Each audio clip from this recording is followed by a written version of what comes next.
right, well, we're going to get started, and if folks join late, they join late. But hi, everybody. Welcome to the Stop the Money Pipeline DefundLine3 campaign rally. My name is Amy, and I'm a co-coordinator at Stop the Money Pipeline. And I am going to go to the next slide. Today, we're talking about Line 3. And for those of you who might be new to this call or new to this movement, Line 3 is Enbridge's over 1,000 miles of new pipeline through the wetlands and wild rice beds on Anishinaabe land.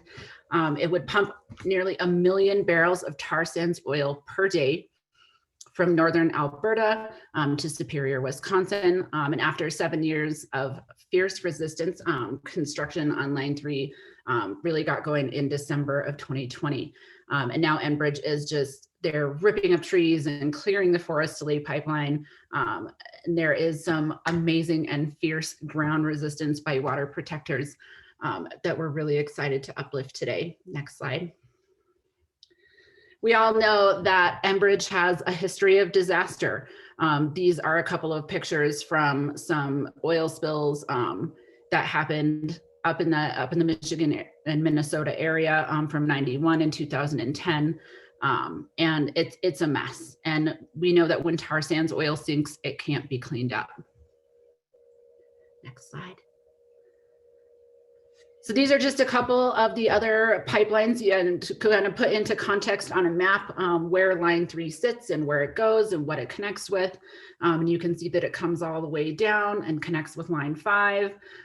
Then there's DAPL, Keystone XL, which was recently shut down, Trans Mountain, and then the Coastal Gas Link. So this is Stop the Money Pipeline. So how can a finance campaign support the front lines? In many ways. So we know that a multi-tiered effort is necessary to defeat oil pipelines, from the front lines to advocacy of regulatory bodies and elected officials to stopping the flow of money so we can stop the flow of oil. So what we're really doing is setting the stage and building people power at the grassroots level, and that's how we win. Mm-hmm. And coming up, we have a bunch of really amazing speakers, and I'm going to introduce our first speaker right now. I'd like to welcome Ben Cushing from the Sierra Club. Ben is a financial advocacy campaign manager for the Sierra Club based in DC. In his role, Ben leads the strategic planning and implementation of the Sierra Club's advocacy work with Stop the Money Pipeline. He's also on our steering committee and other coalitions and partners to challenge Wall Street's role in the climate crisis and to stop the financing of fossil fuels. And now I'm going to pass it over to Ben so he can talk a little bit about what it means to defund Line 3 and all the logistics of what's been going on. So welcome, Ben.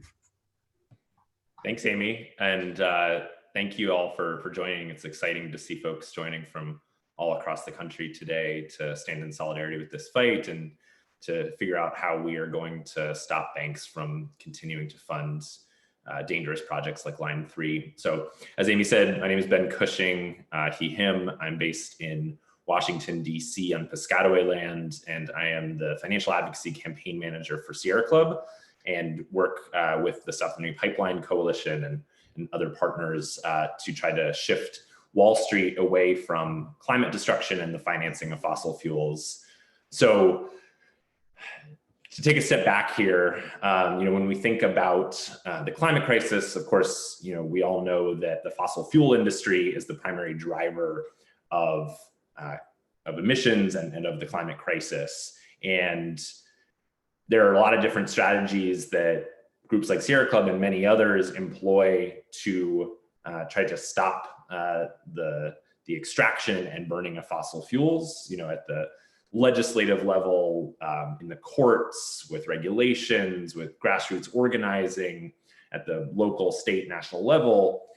But we also know that we need to fight on a multi-tiered level, as Amy was saying, and that to stop the flow of oil and of all fossil fuels, we need to stop the flow of money to those projects and companies. And so if you think about it in kind of in a simple way, fossil fuel projects and companies really need three things in order to get off the ground and continue to operate. They need permits, they need money, and they need insurance. And without any one of those things, or more than one of those things, it's pretty hard to continue operating. And so, I think for many years and decades, the environmental movement, climate justice movement, has fought on permits, Clean Air Act, Clean Water Act, those types of permits. And really, as I think you all know, because you're here on a Stop Funding Pipeline webinar, we also need to stop the money that is flowing to these companies and projects, as well as the insurance that underwrites those companies and projects and allows them to continue hurting the climate and hurting communities. And so that's kind of, the big picture of this work. And of course, the financial sector and the world's largest banks have a huge impact on the markets and the energy sector and the ability of projects like Line 3 to even happen in the first place. And so while we fight, in the political realm and in the courts, we need to continue and really grow this fight in the financial sector.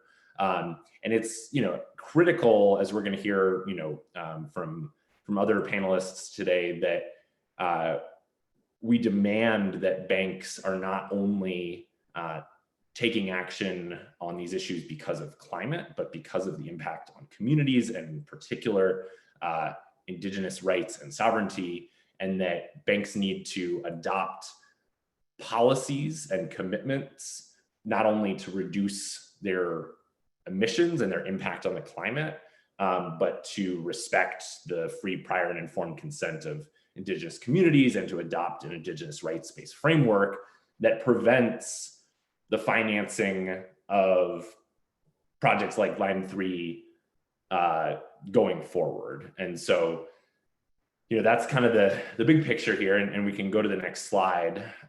So folks who have been following the DefundLine3 campaign for a couple months now, will know that initially one of the key things that we were focused on stopping was a loan to Enbridge, the company building Line 3, from a number of banks that was set to expire and be renewed at the end of March, at the end of this month, on March 31st. And that was a more than $2 billion line of credit from a consortium of banks to Enbridge. It was not the only loan that these banks provide Enbridge. We are aware of at least half a dozen other multi-billion-dollar loans that Enbridge has that are on varying timelines over the coming months and years. The first upcoming one this year in 2021 was this loan, a line of credit that was set to reach its expiration date at the end of March, and then Enbridge, would be trying to renew that loan. What happened not long after we launched this campaign and put out this call to demand that banks stop funding Line 3, is that Enbridge actually announced that loan from those banks had been retired. We still don't totally know the exact reasons and backstories as to why, but I think the timing of that loan getting retired as pressure was really building on these banks, I don't think is a total coincidence. Problem, however, is that loan that was retired was then essentially replaced with a quote unquote sustainability linked loan from a number of banks to Enbridge worth about $1 billion over 3 years, and essentially providing Enbridge another line of credit that gives them better terms on the repayment of their loan if they hit certain environmental and social metrics, ESG metrics, environmental social governance. And so Enbridge, can have certain goals about reducing emissions from its operations, other sustainability goals, and if it meets certain metrics, it gets better terms on paying back this loan to these banks. And I think a couple key points to make about this. I think obviously on its face, the notion of a sustainability linked loan for a company trying to build tar sands pipelines is kind of an oxymoron. I think, our colleague, Tara Houska, I think, wrote eloquently that, it's like giving a peace loan to a weapons manufacturer or a health loan to a cigarette company. And so there's just that basic hypocrisy that a sustainability linked loan to a company like Enbridge can mean anything. And then, of course, the fact that many of these banks also are now making long-term commitments on climate. They, as many of you probably seen in recent months, many banks have committed to net zero emissions by 2050, which are not strong enough or not coupled with the right short-term commitments that we really need to see. But even taking those types of long-term commitments at face value, the fact of the matter is that Enbridge is saying that this is going to be a pipeline that is going to operate, if they get their way, for the next 30 years. And so a bank committing to net zero 30 years from now, and then also helping to finance a tar sands pipeline that's going to operate for 30 years is completely contradictory. And so, these banks don't get any pat on the back for doing a, sustainability linked loan to a company like Enbridge. So I think that's one of the key pieces of information you should know about what's transpired recently. But we can go to the next slide.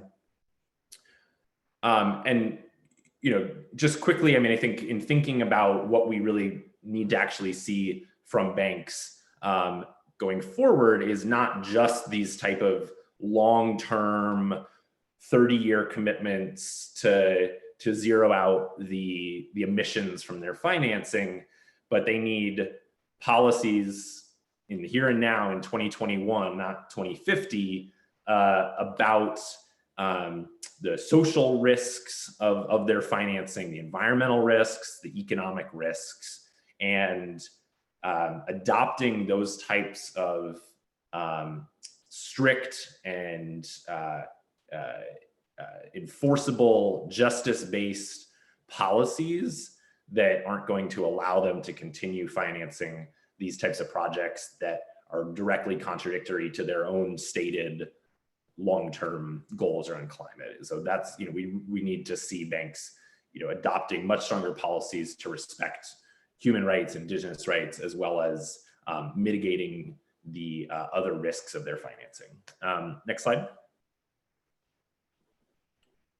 So who's banking line 3? So these are some of the North American, US and Canadian banks that are financing Enbridge and line 3. And we're going to talk more later about how this financing is set up. But essentially there is no direct financing for Enbridge, no direct financing for line 3 as a specific project. And so sometimes you'll hear some of these banks say, well, we're not directly financing line 3, but they are financing the company building line 3. And without that financing, Enbridge, would not be able to build such an expensive, risky project, line 3. And so to us, that is kind of a difference without much meaning or merit at this point. But so, these are some of the US and Canadian banks. If we go to the next slide, these are also some of the other banks outside of North America, in Europe, China, Japan, that are also financing line 3. And you can go to the link on the right there, ran.org/line3KXL. This is a report that our colleagues at Rainforest Action Network put together in December, showing the bank's financing of Enbridge, as well as TC Energy, the company that had been trying to build Keystone XL, which was thankfully canceled. And so you can learn more there about the bank's funding Line 3 and Enbridge, and help us keep up the fight. But I'm going to stop there and I think turn it back over to Amy. Yes, and with that, I'd like to introduce our first speaker today from the front lines. I'd like to welcome my very good friend, Tara Houska. Tara is a Cushing First Nation Anishinaabe. She's a tribal attorney, founder of GNU Collective, and a former advisor on Native American affairs to Bernie Sanders. She spent 6 months on the front lines fighting the Dakota Access Pipeline and is currently engaged in the movement to defund fossil fuels and the years-long struggle against Enbridge's Line 3. She is a co-founder of Not Your Mascots, a group committed to positive representation of Native people. Welcome, Tara. Hey, Cushing, everybody. I'm guessing I'm just supposed to talk for a little bit about what's going on and where we're at. So let's see. There's folks that are chaining themselves to the literal machines, locking themselves into pipes, crawling into pipes, climbing on top of pipes, blockading work sites. The ground fight is here. And with that, I think there's always I know there's a sense of urgency for us, but there's also this kind of like, for folks that are concerned about environmental crisis and human rights, what can I do? You know, if I can't be there and if I'm not maybe physically able, or maybe I'm not at the place in my advocacy yet where I'm willing to take those kind of risks, what can I do? This has been an incredibly effective tool. This defunding type campaign, divestment campaign, has been incredibly effective towards using and collaborating and co-conspirating with the movement from the people to the inside game and to reaching the shareholders, who are the ones that ultimately make these decisions. You know, we want to be able to not only, scream Enbridge's name through the streets and make their executives feel incredibly nervous when they see hundreds and hundreds of arrests, which has happened here in Minnesota and northern Minnesota, but they also see that we're going after their wallets. You know, they're not folks that really listen to morality, but they do listen to money. So these types of campaigns are ways to be involved, ways to be effective. It also means a lot to just be in solidarity, to be honest. Like, a lot of us out here are tired. We've got multiple charges against us, including myself, and it gets exhausting at times, especially when folks just want to keep throwing money at the problem, but that's not really what we're asking for. We need people to stand with the earth in a real way. Climate crisis is here. We might not be feeling the impacts of it quite to the level that the global south is, but it is happening in real time. And to even fathom putting a 10% expansion of the tar sands through the headwaters of the Mississippi River to the shore of Lake Superior, which is where I'm calling you from. We had a group of folks who literally blockaded themselves into concrete in front of a work site yesterday morning. They're being arraigned currently out of Aiken County Jail. And we're gonna pick rocks for sweat tonight so we can heal our bodies and our spirits and our hearts and keep going. But these acts of solidarity mean a lot too. You know, it helps to keep the spirits up and to know that other folks care about our struggle and about our fight for Mother Earth and for this beautiful place. I'm Anishinaabe, and wild rice is at the heart of who I am as a person. It's so sacred, and it's why I'm in this area of the territory. I'm actually from a little further north than where this pipeline proposes to go, but it's about wild rice. It's about our future. It's about these young ones who haven't even come yet. What are we going to give them? You know, not just what are we going to take back from the earth, but what are we going to give? Our relationship is deeply out of balance. And even though this is a capitalistic tool and, it's this system that's caused so many of these imbalances, it is a way to both fight within and outside at the same time and give voice to the voiceless. It's time for change, and it's time to do something more than we have. And looking at all of our skilled folks and the energy I know that's out there for us to do something different, to not be paralyzed with sadness and with grief for this enormous problem, but to do something about it. You know, these are steps you can take. So please stand in solidarity. Think about where your money goes. Think about pressuring your banking institutions. Think about pressuring Joe Biden and Gina McCarthy and Ali Zaidi. Those are people that are real people that drink water too. And it's in our best interest to remember that. Every time I sit across the table from a banker, I remind them that they drink water, that the steel and glass around them is manipulated elements of the earth, and that they are the earth. And they always get like a little weirded out, right? Because they're like, what are you talking about? You know? But it's those moments of reaching their humanity that count, and also hitting them with, hey, here's all the lawsuits. Here's the three tribal nations suing you over this project. You have some deep reputational risk here, and we're not going to stop. So miigwech to all of you, and for all of your beautiful resistance. Please continue on. And thank you, Amy, for bringing us all together. Appreciate it. And for all of you that continue to fight with all of your skills and your heart. So miigwech. Thank you, babe. Oh, I got choked up during that one. Beautiful words and meaning. That means a lot for the front lines to see your support and to hear your love. So please, retweet those tweets and like and uplift all of their posts on Facebook and Twitter and Instagram and wherever you see them, so that we can uplift those voices of our brothers and sisters on the front lines. All right, moving on into our presentation. I am very excited to introduce my co-coordinator from Stop the Money Pipeline, Alec Connon.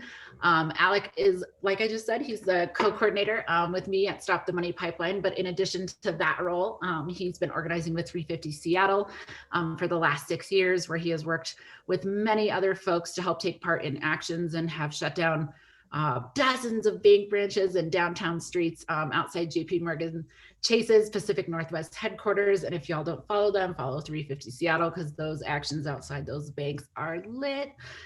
So I'm going to welcome Alec to talk about our DefundLine3 campaign.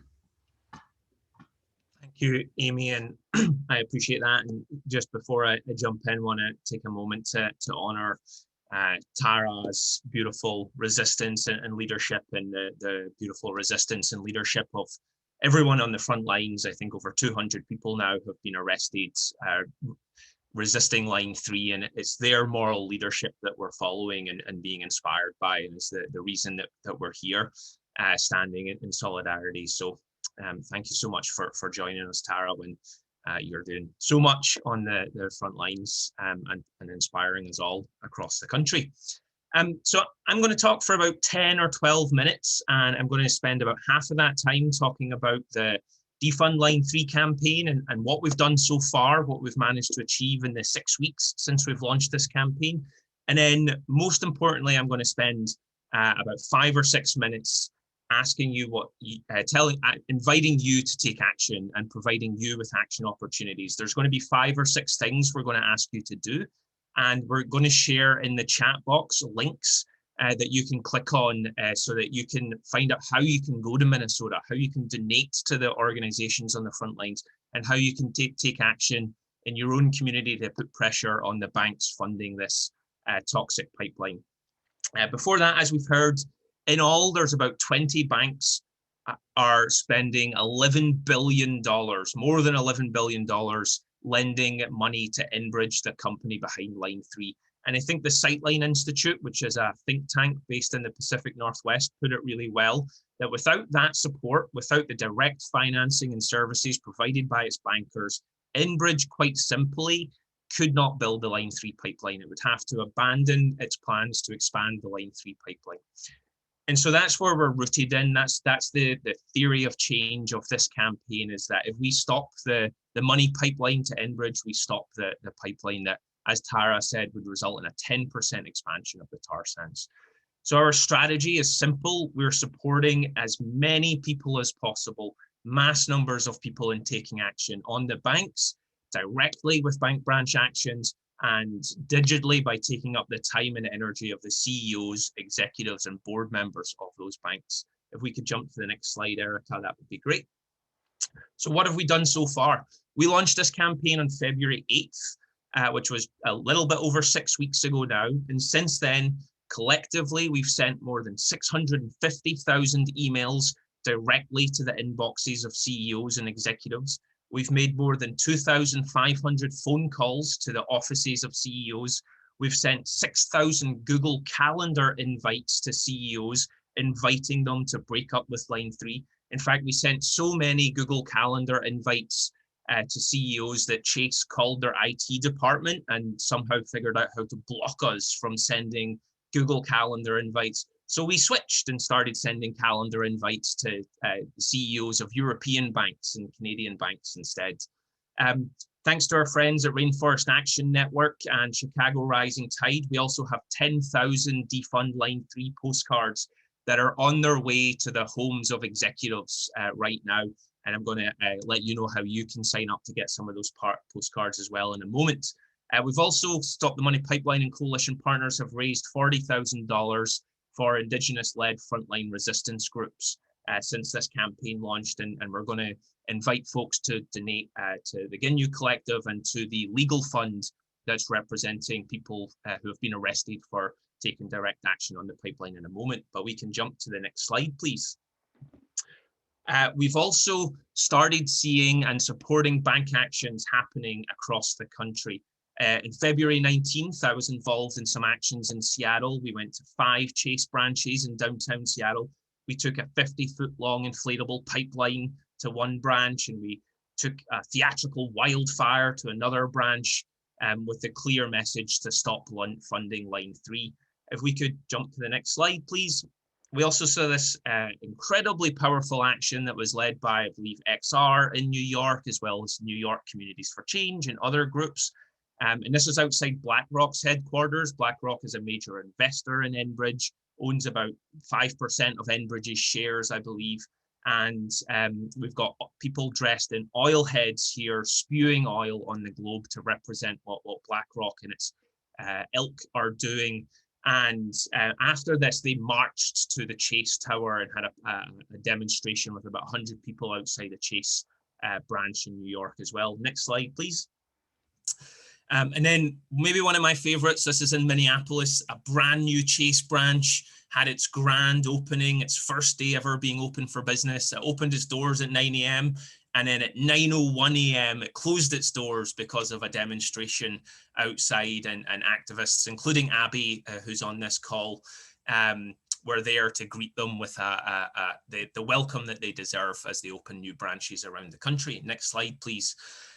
But we've been seeing actions pop off all over the country. In addition to this, there's already been actions in Chicago and Los Angeles and Rhode Island. There's been others in the Twin Cities. There's been numerous actions in Portland. Today, there's been actions in DC already. There's an action in San Francisco, a DefundLine3 action that is going to start in about an hour. So we're already seeing autonomous self-organizing groups taking this to the doors of the banks themselves. There are actions planned for San Diego and Houston, and this is what we need to see. So we're calling on people all across the country to organize in their own community, organize Line 3 solidarity actions, and show up at a local bank branch in a COVID-safe way to demand that they stop funding Line 3, to demand that they defund Line 3. Next slide, please. So, how can you get involved? This is why we're here. We're not just here to learn. We're not here because we're interested. We're here to make a difference. We're here because we're activists, and we're here to get active in the movement to stop Line 3 and in the movement to defund the fossil fuel industry entirely, starting with Enbridge. So how can you get involved? I'm going to ask you to do about 5 things in the next 5 minutes. And I think we're going to drop links in the chat box. So please click on the links and take action as we move along in the next few minutes. Next slide, please. So one thing you can do And it's not the only thing you should do, as we need much more than money, but an important thing we're going to do is try and raise some money for the front lines. And we've started our own fundraiser, a Stop the Money Pipeline fundraiser, and every cent, every dollar raised is going to be split 50-50 between the GNU Collective, which is Tara's organization that Tara helped found and is taking regular direct action to stop the pipeline, as we heard from Tara. And then the other 50% of what we raise is going to go to an organization called the Center for Protest Law, and it's going to go to their Line 3 Legal Defense Fund. And they're representing the hundreds of water protectors who have been arrested for taking direct action. So I want us to raise at least $5,000 on this call right now. If people can click on bit.ly/frontlines-fundraiser, I'm going to encourage you to go there. And I know a lot of people are struggling right now. So if you're not in a position to give financially, that's okay. Please don't feel that you need to. There are so many other ways to show up. If you are doing okay right now, if you're in a position of privilege and you've got some access to financial wealth, there are a few better places you could give it to right now than the front lines. And I ask you to dig deep. If you're in a position where you can give $500 or $1,000 or even more than that, please, I see someone said that that link is not working. So if we can make sure that we've got the right link there, and I'll just maybe even pause for a second to make sure we've got the right link in the chat box, which I can just drop in here. Here's the non-bit.ly link, but that should work for folks. And I see that seems to be working for folks. So if folks could click on that link, that would be awesome. Thank you so much. And we can jump to the next slide, please. And then the second thing is, we want people to take action in your community. We're calling on activists to organize autonomously, self-organized, COVID-safe, DefundLine3 protests at bank branches in your community.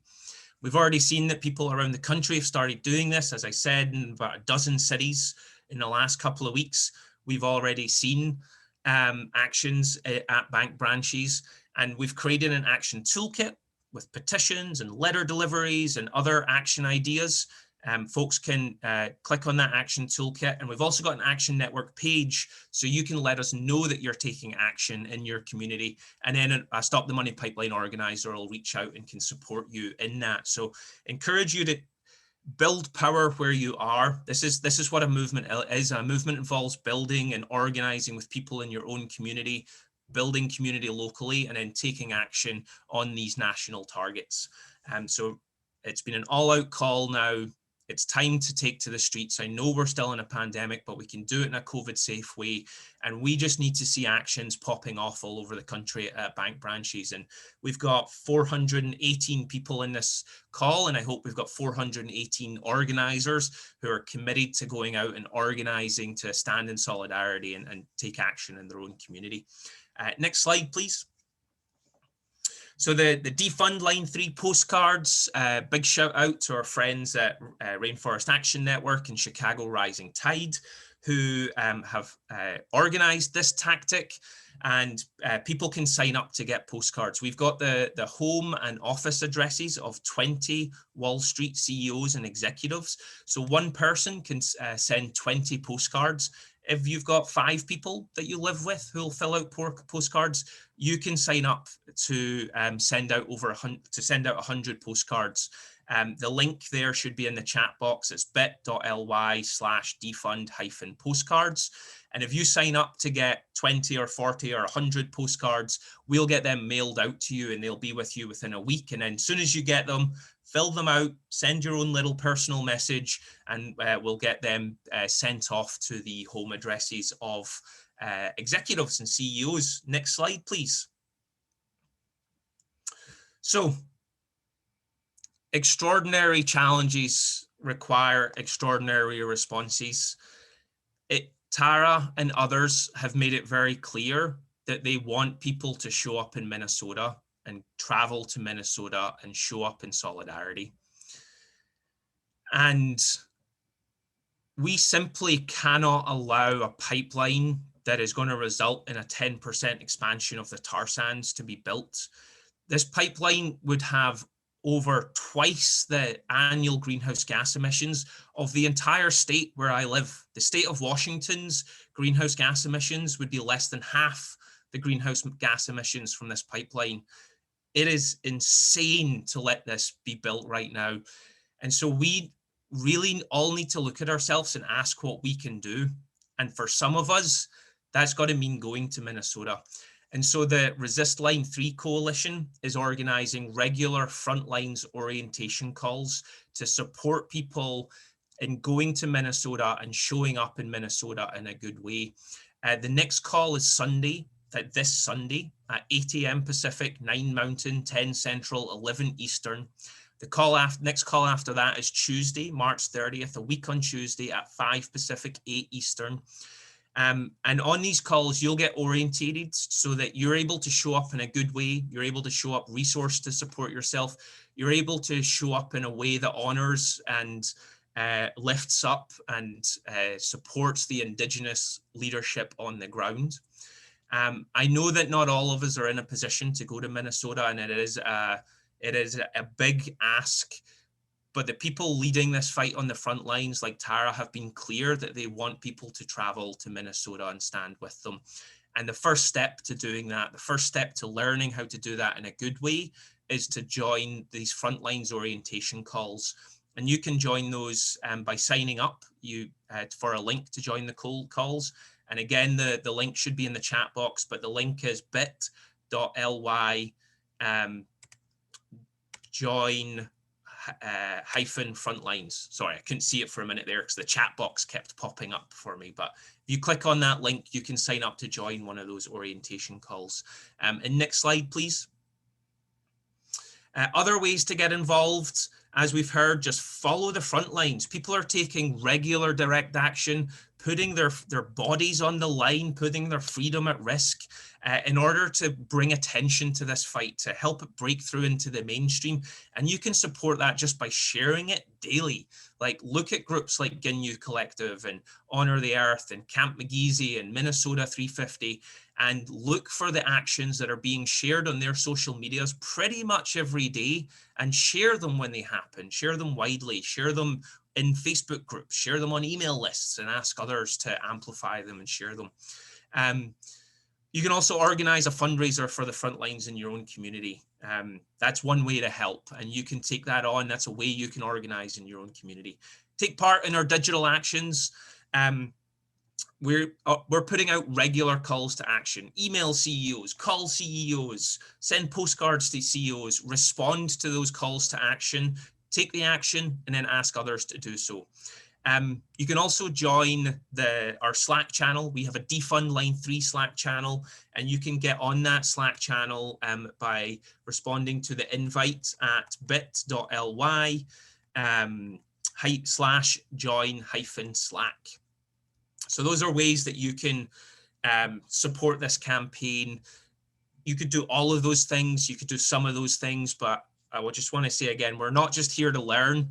This is a moment when we need to show up. We need to show up as a movement, and we need to show up strong. So if we can take all of those actions, I encourage us to take all of those actions. If we can only take some, I encourage us to take some.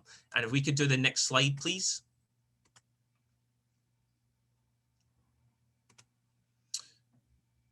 Okay, I am happy to say that in the time I have been talking, we have raised $10,000. We set a goal of 5,000, and we've just raised the 412 of us on this call have raised $10,000. Half of that's going to go to the Ginyu Collective. Half is going to go to the Legal Defense Fund for Line 3. If you haven't donated yet, I'm about to up that goal. We're going to send out an email, so I'm going to up that goal to 20,000. I think we can raise 20,000. We're not going to get all the way there in that call, but if you haven't donated yet and you want to chip in, please do. Help us get over 10K. Help us get closer to 20K. And thank you all so much for everything you're doing to show up for this movement. This is how we win, is with hundreds and thousands of people taking action from where they are, how they're able to. So thank you for listening for the last few minutes, and I'll pass back to Amy. Thank you, Alec. Yes, thank you all so much. I was watching the donations come in, and some of y'all, this is just amazing to watch that happen. Our front lines need us so bad. And this is a way that we can really show support and that we can show up in a good way. That legal fund and to help them defend their actions is really, really important. So thank you all. And please share that on your Facebook also to help us get to the 20,000. But next, I'm really excited to introduce on the next slide, Abby Hornberger. Abby is a senior at the University of Minnesota studying environmental science and sustainability. After moving from Chicago to Minnesota, she was exposed to corporate investments in fossil fuel infrastructure in Minnesota through frontline resistance, giving public testimony and urban bank actions. She has been involved in pipeline resistance for 2.5 years. Welcome, Abby. Thanks, Amy, for that wonderful introduction. Hello, everyone. I would like to first start by acknowledging the land on which I reside right now, which is Bide Ota Minnesota Mikoche, which is known as modern day Minneapolis, Minnesota. I wanted to touch on a few things that were already mentioned by the previous speakers, so thank you for that awesome introduction. I kind of wanted to evaluate on one thing that is brought up a lot. Pipelines are very violent regardless on where they are taking place, but there are a few things about this pipeline, line 3, that really stick out to me as important differentiations from other aspects of fossil fuel infrastructure. As Tara mentioned, wild rice is really important and sacred to the Anishinaabe people, and it is the only place that it grows here in Minnesota. It grows in extremely pristine water that doesn't exist anywhere else in the world, and that water needs to be extremely clean and pristine in order for it to grow. And that is one of the Anishinaabe people's main sources of food. So it does pose a direct threat to their livelihood and the way they survive. As I believe Ben was mentioning earlier, there's a lot of what goes on in these sort of corporate promises for sustainability that are just ignored. They ignore the social impacts. They ignore the direct threat that Indigenous women face. When these people come in, they are violent towards the local communities. They abduct and assault missing and murdered Indigenous women. And that is something that should not and cannot be ignored at the corporate level, regardless if they're using this ESG metrics. There are certain social impacts of pipelines that cannot be measured through data. And then I also wanted to talk a little bit about the greenwashing of these promises that goes down. Oftentimes I've taken action at multiple chase banks here in the cities, and I've lived here for 4 years. I've noticed at least a few new chase banks being put up. They are trying to get the most money they can out of us as constituents in order to fund things like this. And while there are many areas of government that are trying to move towards a clean energy transition, we cannot achieve those carbon neutrality goals without disrupting this pattern of violence against the land and against the people. And so while we are making progress in renewable energies, we are also negating all of that progress through the violence and determinate pollution of the land, because we know that pipelines always spill. So those are the main things of what I'd like to cover based on my experience here in Minnesota. I would also like to touch on the fact that there has been many calls for people to travel to Minnesota. I'd like to please ask you, if you do come to Minnesota, get a COVID test beforehand, be really smart. We don't want to be bringing extra, this virus into Indigenous communities that have very few access to resources for healthcare in the first place. So we really need to be looking out and protecting these Indigenous communities in the best way we can, and really checking our ego at the door and showing up as settlers in a good way. So I would really, really encourage and direct you all to do, if you do plan to come to Minnesota, do a nonviolent direct action training run by either Rising Tide Chicago or the Northfield Against Line 3 Coalition, which is another really great group that does frontline resistance work here in Minnesota. So I hope that those resources inspire you, and maybe do a solidarity action where you are at home, or think about coming to Minnesota yourself. So show up in a good way, right these historical wrongdoings of our country, and let's move the money away from these harmful fossil fuel infrastructure projects. Thank you. Thank you, Abby. And our next speaker, I'm really excited to introduce also, because when we talk about these pipelines, and as you guys saw from the map that I showed earlier, they go all the way up Turtle Island and across and up and down. It's terrible. And this is the part of this campaign is really to highlight not only the US banks, but the Canadian banks that are funding these projects in so-called Canada and in, you know, the United States as we know it right now. So we need to forget those borders. Those are fake borders, and really uplift the struggles of our brothers and sisters in the northern part of Turtle Island, because they are fighting just as hard on the tar sands and other pipelines that affect our entire continent. So I'm really excited to introduce Charlene Alec. Charlene has just completed her 3rd term as an elected council of the Tsleil-Waututh Nation, a First Nations government in the Canadian province of British Columbia. She is working with the TWN Sacred Trust Initiative team, whose mandate is to oppose the Trans Mountain Expansion Project pipeline. She is a mother of 4 and a grandmother. Welcome, Charlene. Good afternoon. Thank you for having me. Haitsep Aulish Haha to CIs to stop the money pipeline. Simtalat Quenat Squee to Leets and Atch to Slewat Osh a Stalo Tamil. Thank you so much. Thanking you from my home of Tsleil-Waututh Nation. There's so many similarities in the work that we have done with the Sacred Trust Initiative that are the exact same as Line 3. Line 3 does not cross my traditional territory, but the atrocities that are happening on the ground and to Mother Earth and to our Indigenous communities are the exact same. They both say that they're replacing another pipeline, and in reality it's a brand new pipeline that are going through new grounds, and in our case does not cross wild rice fields, but it crosses our salmon bearing streams and our salmon bearing rivers.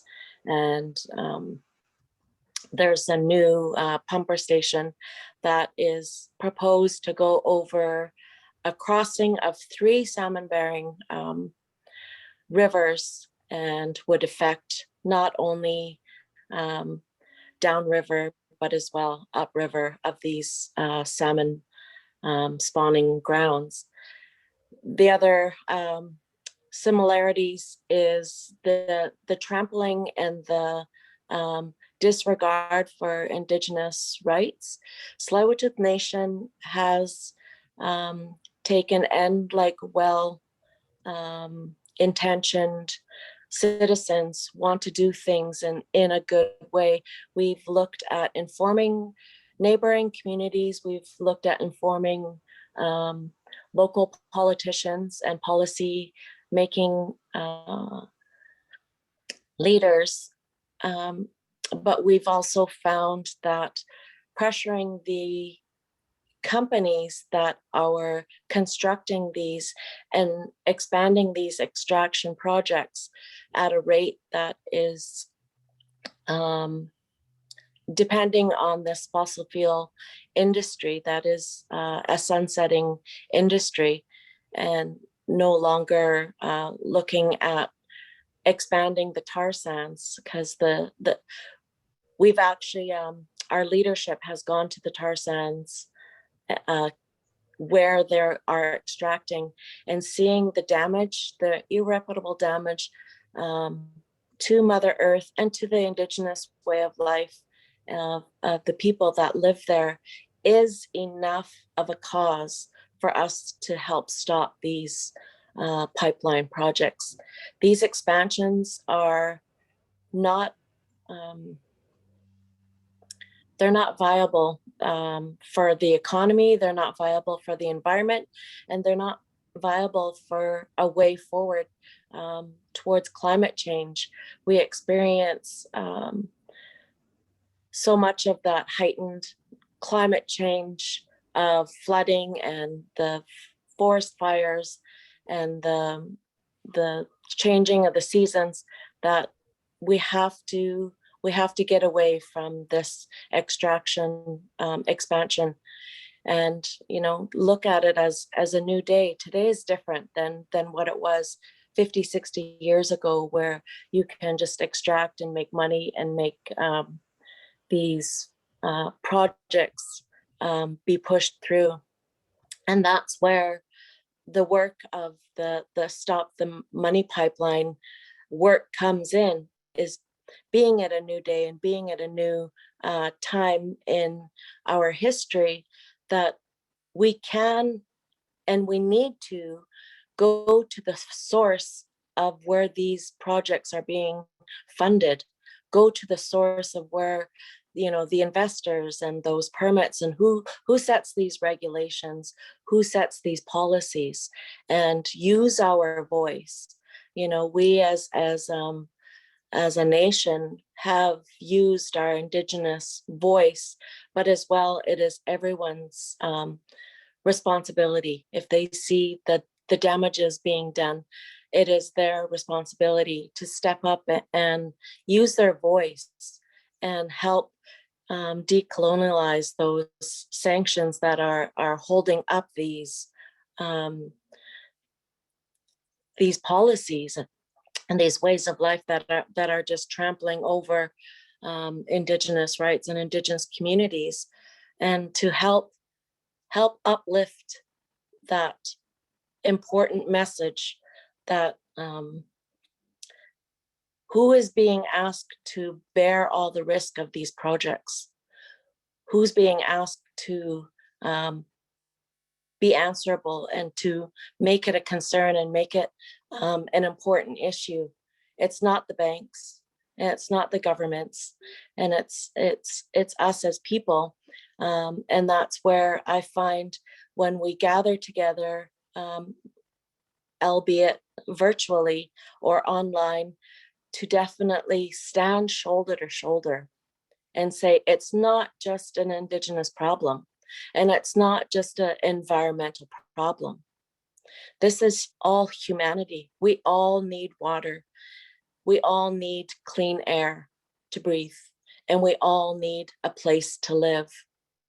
And when we put that responsibility back on one another, the load gets a little bit lighter, and we see changes. From working with Tsleil-Waututh Sacred Trust, we have visited Wall Street, and we have knocked on these big institutions that are not used to having a small community come to them, knock on their door and say, that project that you're investing in is a huge risk to my way of life. It's a huge risk to the environment that I live in and depend upon.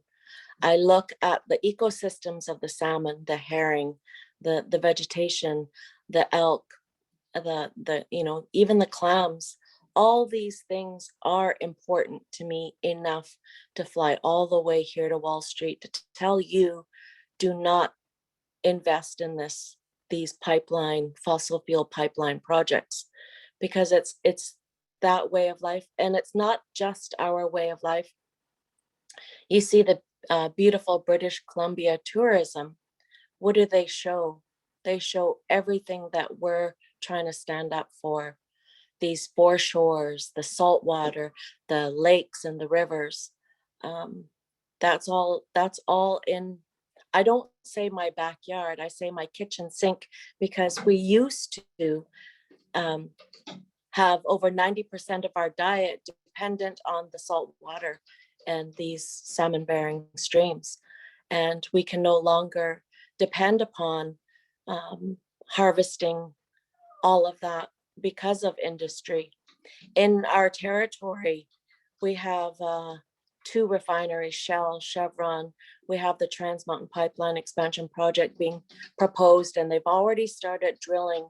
They've already started trying to expand and start their project. And we hear the pile driving late at night.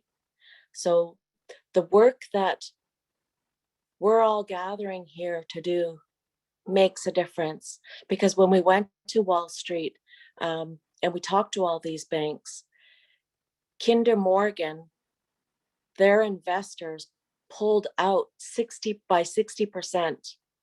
And that's a huge percentage in corporations, you know, their bottom line. So I encourage you to don't give up.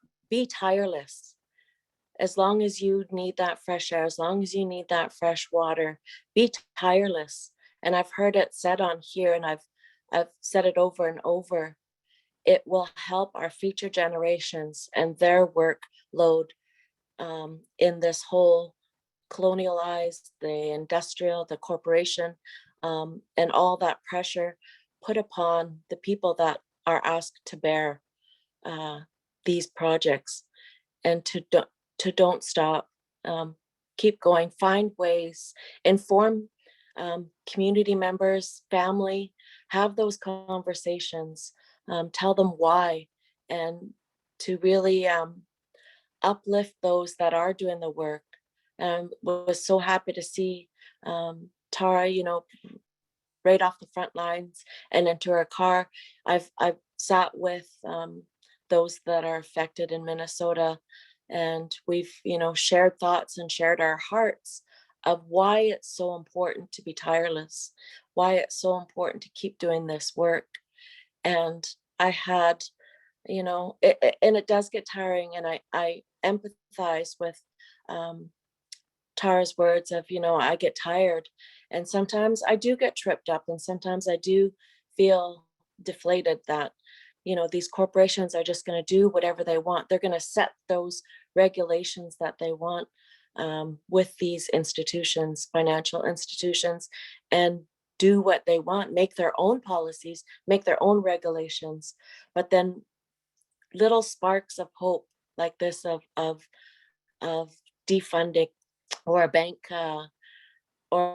pulling out, or you know, a policy being reprimanded, and FPIC being put in their policies. And those are super small increment gestures that we can keep pressing upon, but they have a long term and a bigger effect in the long run. And I believe that, you know, it will be better in for our future generations in the long run. So be tireless, keep the work going, knock on somebody's door, and share those invaluable reasons why we do the things that we do. And we're still plugging away, even though construction is happening on the Trans Mountain Pipeline. And, you know, just keep plugging away. I had traveled to even Switzerland to knock on the bank's doors over there, Credit Suisse. And then it was a big funder of the Dakota Access Pipeline, and they had started work on the Access Pipeline already. But I believe when you show up, you know, via online, through a postcard, through an email, it affects, because on the other end, at the end of the day, we're all human. And we have to arrive at that same place, that this is a new day. It's not going to be business as usual. Climate change is telling us, all these voices across Turtle Island are telling us that we're joining in unity and saying that we want a better way. Houska, thank you for having me on here, and thank you for your work. Thank you so much, Charlene. That was so incredibly powerful. And we're all inspired by the work that y'all are doing up in so-called Canada. So we appreciate it and love you so much. And I look forward to us collaborating on more projects very soon. So we're gonna go back to the slide deck, and on the next slide, we're gonna do something right now to take action on the Canadian banks. And I'm really excited to do this because the last time that we did this live on a webinar, we sent out, it was like over 12,000 like instant emails. It was awesome. So the banks that we're targeting RBC, TD, CIBC, Scotiabank, and Bank of Montreal. And on the next slide, here's some instructions. And I'm going to share a link in the chat so that we're all going to right now, we're going to take action and we're going to email these banks. If you just want to click on this link, you can even save it because we're almost done with this webinar. Save it, share it on Facebook, share it in your networks. But everybody click on that link and let's send these Canadian banks a message that we will not put up with them funding these toxic pipelines. So do that and do it in solidarity with our brothers and sisters to the north. And we will email this out as well. And we're going to put this on all of our socials and send it out to our list so that people can help take action on the Canadian banks. And I see people taking action. Thank you, folks. Jeanette and Michael, thank you so much. Hillary, y'all are amazing. Thank you very much for doing that. All right, so to wrap us up, we're a little bit over, but that's okay. Sometimes we run over because that's how we roll. But on the next slide, I'm going to just share these next couple of slides to share some of the amazing actions that have been going on around the country to do DefundLine3 and StopLine3 actions are kind of mixed in here. But there was a great banner drop in my state. Some folks I may know may have dropped a banner on the highway. XR Houston, Minnesota Interfaith Power and Light. And I really want to uplift our faith community. They did a huge call to action, and they had over 400 grassroots religious actions in 43 countries. Thousands of people of faith called on political and financial leaders to meet a series of ambitious climate demands at COP26 with support from over 200 high-level faith leaders. So we are so grateful to our faith community for those actions. And then on the next one, our campus, the college campus divestment day was amazing to watch. I watched a ton of the videos online, but on Friday, March 5th, 8 Minnesota colleges and universities took to the streets to demand their schools stop investing in Line 3. And here's some of the beautiful photos from those actions. On the next one, just want to uplift March 3rd was the 30th anniversary of the big spill in Minnesota. So there were some solidarity actions happening with that one. And that was the pipeline, it was 1.7 million gallons of crude oil. And like, let that sink in for a second, that's a lot. So there's a video in here too. And when we share the slide deck out, be sure to watch that video. And then on the next slide, also just want to uplift that we're sharing this. It's starting to hit mainstream media. And this is how we do it, is by these calls to action, these campaign rallies, sending these emails, getting it into the press, posting it online, especially writing LTEs to like your local papers is important, and uplifting these stories, because this is how we light the fire, and this is how we fan the flames. And we saw this at the beginning of DAPL when it started to hit mainstream media, and then became such a large resistance camp. So that's exciting to see, and we hope to see more mainstream media covering Indigenous struggles. And then this one was really cool. Jane Fonda visited with Tara and Winona and some other water protectors on March 15th. And she got hassled by the police on her way to meet them, which, happens up there all the time. But, her videos and her uplifting that and putting that out into the public is really, really huge for the water protectors. So we're really grateful to Jane and Fire Drill Fridays for all of their work on helping uplift these frontline fights. Last thing, and again, we're going to share this out, so don't feel like you're missing all these links, but support and follow the front lines. Here's a bunch of them on Facebook, Twitter, and Instagram, and these are all linked in, so you can follow all of these folks and all of their great work and support them. And then on the next slide, when you get this, you'll also see you can sign up to host an action. You can there's a toolkit. There's the link again to donate to the front lines. And you can sign up to receive emails and action alerts from Stop the Money Pipeline. We'd love to have you on our email list so we can help you take solidarity actions now and through the rest of the year leading up to COP26.